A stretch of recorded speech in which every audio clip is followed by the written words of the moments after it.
ওকে, তো physics panther চ্যানেলে সবাইকে আবার স্বাগত। আগের ভিডিওগুলো আশা করি তোমরা দেখেছো। তো আমি চাইবো যেটা একই আগের ভিডিওতেও তাই বলেছি, তোমরা সবাই বেশি বেশি করে শেয়ার করো পেজটা। এখন ফেসবুকের পেজ ওপেন হয়ে গেছে, সেইটা আমি ডেসক্রিপশানে দিয়ে দেবো। হোয়াটসঅ্যাপের গ্রুপ আছে, হোয়াটসঅ্যাপের গ্রুপের জন্য তোমরা হোয়াটসঅ্যাপে যে নাম্বারটা ওখানে দিয়েছি আমি ডেসক্রিপশানে, সেই নাম্বারে একটু যোগাযোগ করো, তাহলেই হোয়াটসঅ্যাপের গ্রুপে আমি তোমাকে অ্যাড করে নেবো। সমস্ত ডিএসসির পেপার বা সেক পেপার সবগুলোর নোটস তুমি ওখানে পাচ্ছ। তাছাড়াও আমাদের ভিডিওটা চালাও, চ্যানেলটাকে বড় করতে হবে, সবাইকে হেল্প করতে হবে, সুতরাং ভিডিওটাকে সবাই বেশি বেশি করে শেয়ার করো। ওকে, তো আজকে আমরা যেটা আলোচনা করব সেটা হলো সেম 5। তো আজকে সেম 5-এর ফার্স্ট টপিক যেটা আছে সেটা নিউক্লিয়ার ফিজিক্স নিয়ে আলোচনা করব। তো নিউক্লিয়ার ফিজিক্স বলতে গেলে আমরা যেটা দেখি মেনলি সেটা হচ্ছে একটা অ্যাটমের মধ্যে নিউক্লিয়াস। তো নিউক্লিয়াসের মধ্যে আমরা যদি দেখি দুটো জিনিস রয়েছে মেনলি, একটা হচ্ছে নিউট্রন আর একটা হচ্ছে প্রোটন। তো এই দুটো জিনিস মিলিয়ে আমরা বলতে পারি নিউক্লিয়াস তৈরি হয়। কিন্তু সমস্যাটা অন্য জায়গায়, যে আমরা যেভাবে পড়ে এসেছি নিউক্লিয়াসকে মেনলি আমরা কেমিস্ট্রিতে দেখেছিলাম 11-12-এ, অ্যাটমিক স্ট্রাকচার বা ওইসব চ্যাপ্টারগুলোতে আমরা দেখেছিলাম। কিন্তু এটা অ্যাকচুয়ালি ফিজিক্সের টপিক, সেটা আমরা ফিজিক্সে অতটাও দেখিনি, ক্লাস 12-এ হয়তো একটু আধটু ছিল। আজ এ বিষয়ে বলে রাখি, আজকে এই যে ভিডিওটা পার্টিকুলারলি সেটা প্রত্যেকটা অনার্স স্টুডেন্টের জন্য অবশ্যই দরকারি। তার সাথে 11-12-এর স্টুডেন্টরা তোমরা যদি এই ভিডিওটা দেখো তাহলে তোমরা অনেকটা কনসেপ্ট বুঝতে পারবে, স্পেশালি 12, যেখানে নিউক্লিয়ার ফিজিক্সটা অল্প একটু সামান্য আছে। তো তোমরাও দেখতে পারো, তো এই ভিডিওটা তোমরাও শেয়ার করো, তাহলে তোমরাও অনেক কিছু জানতে পারবে। যাই হোক, তো আমরা ফিরে আসি যে নিউক্লিয়াসের মধ্যে নিউট্রন আর প্রোটন এই দুটো জিনিস রয়েছে বলে আমরা জানি। কিন্তু আমাদের এখানে বুঝতে হবে যে নিউট্রন আর প্রোটন ছাড়াও নিউক্লিয়াসের মধ্যে অজস্র পার্টিকেলস থাকে, অজস্র পার্টিকেলস। এখন ব্যাপারটা হচ্ছে যে নিউট্রন আর প্রোটনটা বেশি ফেমাস কেন? কারণ নিউট্রন আর প্রোটন এরা দুজন একমাত্র যাদের মাস আছে, যাদের ভরটা রয়েছে। বাকি যারাই রয়েছে তারা সবাই মাসলেস। যাই হোক, সেই বিষয় নিয়ে আমরা আলোচনা করব পরের ভিডিওগুলোতে। তো ইনিশিয়ালি আমরা যেটা নিয়ে শুরু করব সেটা হচ্ছে নিউক্লিয়াসের দুটিই মাত্র ভরযুক্ত বা মাসযুক্ত কণা বা পার্টিকেল, সেটা হচ্ছে প্রোটন এবং নিউট্রন।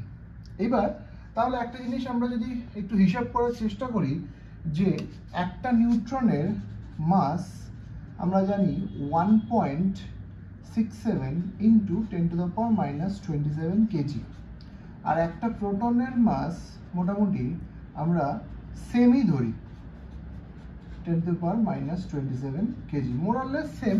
যদিও বলে রাখি যে নিউট্রন আর প্রোটনের মধ্যে নিউট্রনটা একটু বেশি সামান্য ভারী। এটাকে তুলনা করার জন্য এখানে দেখে তোমরা বুঝতে পারবে না, একই ভ্যালু লিখেছি, একই ভ্যালু, সব মোরলেস একই ভ্যালু, কিন্তু একটু ভারী নিউট্রন। সেটা আমি বলে দিচ্ছি তোমাদের, যে ইলেকট্রনের তুলনায় যদি আমরা হিসাব করি তাহলে ইলেকট্রনের তুলনায় নিউট্রন হচ্ছে 1837 গুণ ভারী, আর প্রোটন হচ্ছে 1835 গুণ ভারী। সো প্রোটন একটু কম ভারী সেই হিসাবে দেখতে গেলে, বাট মোরলেস আমরা যখন হিসাব করবো, কারণ আমাদের হিসাবটা খুবই কমে হবে, 10⁻27 অর্ডারে হবে, সেখানে এইটুকুনি ডিফারেন্স খুব একটা বেশি কিছু রাখে না। যাই হোক, আমরা এখন যেটা দেখতে চাই সেটা হচ্ছে যে একটা নিউক্লিয়াসের ভরকে আমরা মাপতে চাই, মাসটাকে আমরা মেজার করতে চাই। তাহলে আমরা দেখো এইভাবে যদি মেজার করি যে কতগুলো নিউট্রন আছে, কতগুলো প্রোটন আছে, আমরা একটু যদি দেখে নিই যে কতগুলো নিউট্রন কতগুলো প্রোটন আছে। যদি সেইটা দেখে নিই, ধরো একটা নিউক্লিয়াস আছে যেখানে 4টে নিউট্রন 4টে প্রোটন আছে, তাহলে আমরা এটা বলতে পারি যে 4টে নিউট্রনের যা মোট মাস হবে আর 4টে প্রোটনের যা মোট মাস হবে, এইটাকে যোগ করলে আমি নিউক্লিয়াসের টোটাল মাসটা পেতে পারি। তার কারণটা কি? তার কারণটা নিউক্লিয়াসের মধ্যে কিন্তু আর কোনো মাসযুক্ত পার্টিকেল নেই, আর এটা সত্যিই কথা। তাহলে আমরা একটু হিসাব করে দেখে নিই যে একটা নিউক্লিয়াস আছে যার মধ্যে n খানা নিউট্রন আছে এবং z খানা প্রোটন আছে। আচ্ছা, তো একটা নিউট্রনের মাসকে আমি mn লিখছি, তাহলে n খানা নিউট্রনের টোটাল মাস কত হবে? তাহলে টোটাল মাস অফ অল নিউট্রনস, যদি সেটা হয় তাহলে দেখো n ইন্টু mn হবে। টোটাল n খানা রয়েছে আর একটার মাস হচ্ছে mn, তাহলে টোটাল মাসটা হবে n ইন্টু mn। সিমিলারলি আমরা যদি হিসাব করি যে একটা প্রোটনের মাসকে আমরা নিচ্ছি mp, ঠিক আছে, আর z খানা প্রোটন আছে, তাহলে আমরা বলতে পারি যে total mass of all protons সেটা হবে ZMP, ঠিক আছে। তাহলে আমরা হিসেব করে নিই যে total mass of all neutrons and protons সেটা কত হবে, দুজনের একসাথে মাসটা কত হবে।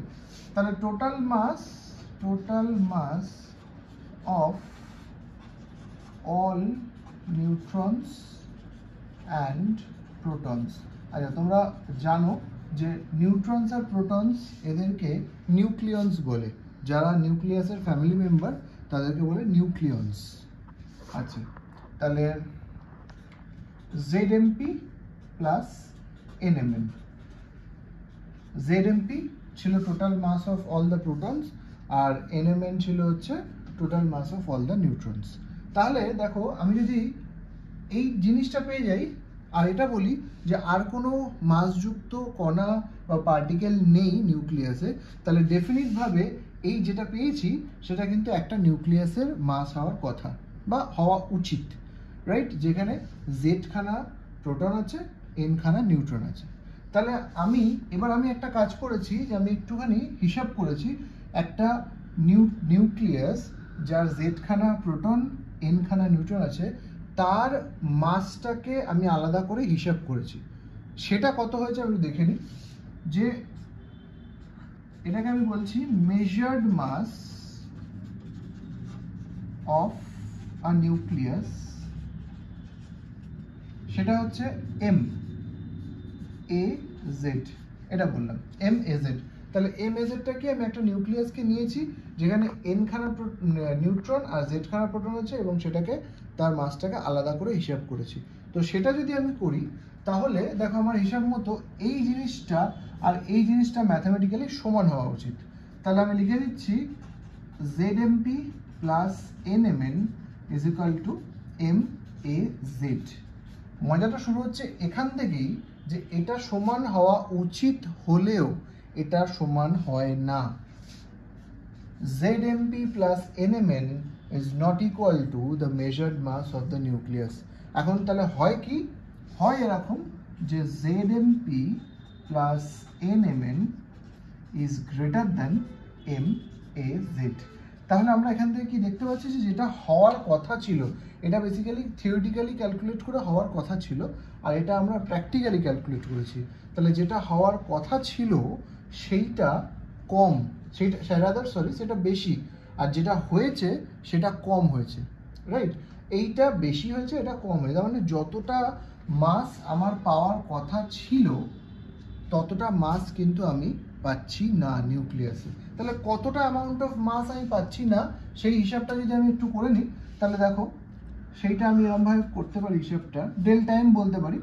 এটা পাওয়ার কথা ছিল ZMP plus NMN minus MAZ, এটা পাওয়ার কথা ছিল ডেল্টা এম, বাট আমি এইটা পেয়েছি। তাহলে এই যে ডিফারেন্সটা হচ্ছে ডেল্টা এম, এই ডিফারেন্সের মাস কিন্তু আমি পাচ্ছি না।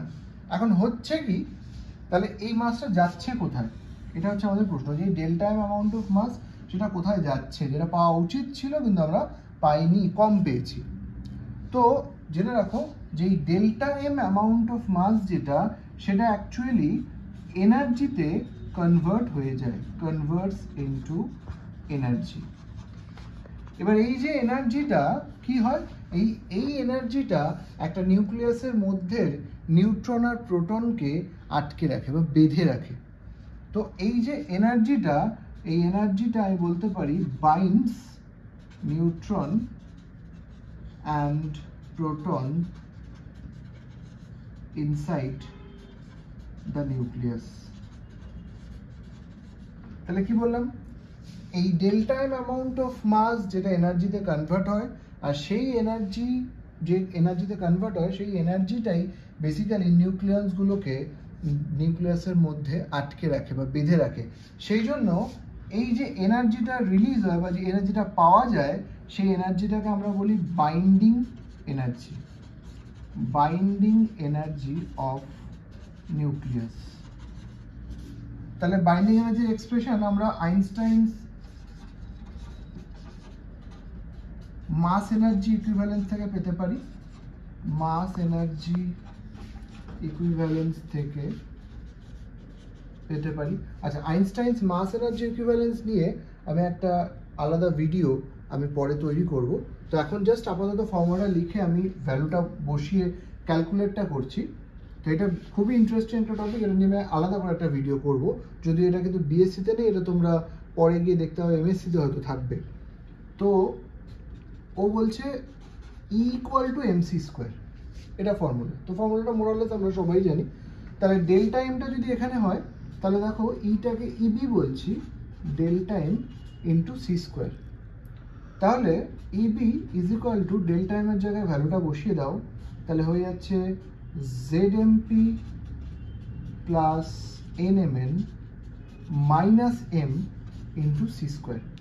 এইটাই মেনলি বাইন্ডিং এনার্জির এক্সপ্রেশন। এবার আমাদের এখানে যে ইউনিটটা ইউজ হবে সেটাকে বলবো AMU, atomic mass unit, atomic mass unit. তো অ্যাটমিক মাস ইউনিটে এনার্জিকে কিভাবে লেখে? ZMP plus NMN minus M। শুধু এটুকুনি লিখলেই আমরা এনার্জিকে অ্যাটমিক মাস ইউনিটে পেয়ে যাবো। তাহলে এটাকে আমি লিখে দিচ্ছি ইন AMU। আর একটা ইউনিট আমাদের এখানে দরকার লাগে, সেটাকে আমরা বলি MEV, that is mega electron volt. আচ্ছা, এবার কি করে পাবো জেনে রাখো, অঙ্কের জন্য ভীষণভাবে কাজে লাগবে, অঙ্ক নিয়েও আসবো। তো এখানেই বলে দিচ্ছি AMU ভ্যালু যা পাবে তোমরা, তার সাথে 931 অর কোথাও কোথাও এটা থাকে 931.5। তো 931 গুণ করবে, তাহলেই তোমরা MEV ভ্যালু ডাইরেক্টলি পেতে পারো।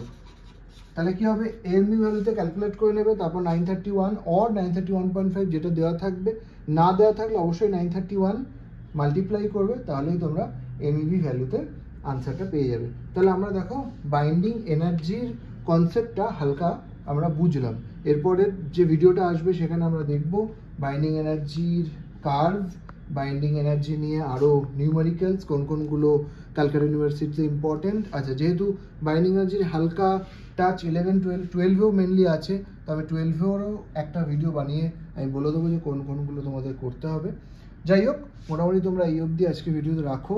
আবারও বলবো, ভিডিওটাকে শেয়ার করো, লাইক করো, সাবস্ক্রাইব করো চ্যানেলটাকে, কারণ কি তুমি যত ভিডিও শেয়ার করবে, লাইক করবে, যত চ্যানেলের রিচটা বাড়বে, তত সবার হেল্প হবে। অ্যান্ড আমিও অবশ্যই এনকারেজড হব যে আরও ভিডিও নিয়ে কনসেপ্টটাকে তোমাদের সামনে তুলে ধরার।